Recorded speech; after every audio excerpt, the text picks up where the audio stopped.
There's a reflex in people. When something doesn't make sense to them, they call it nonsense. When someone speaks in a way they can't follow, they call him crazy. Not because he is, but because it's easier than saying, "I don't understand."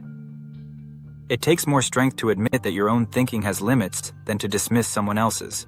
We forget that understanding is not the same as agreeing, and that discomfort is not the same as being wrong. As an example, Einstein. Not everything he said was right. He questioned quantum theory, rejected ideas that later turned out to be true. But still, he dared to go further than most even dared to look. That's what matters. Not that he was always right, but that he was willing to step into places others avoided. It's like diving into deep water. You won't always find treasure. Sometimes it's dark, murky, or empty. But the courage to dive is what creates new worlds. We mock what we don't understand. It's easier to laugh at something than to sit with the feeling that you might not get it. Because the moment you admit that, you're no longer in control. You're exposed.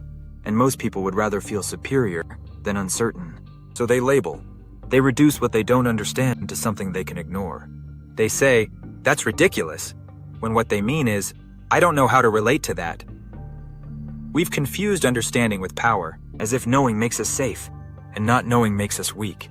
But real intelligence starts where knowing ends, right at the edge, where you stop pretending and start listening.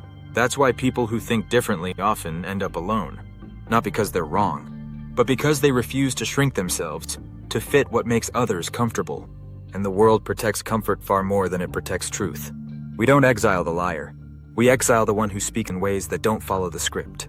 And then we act like the silence that follows proves they had nothing to say. But it doesn't. It only proves how unwilling most people are to hear anything they didn't already believe.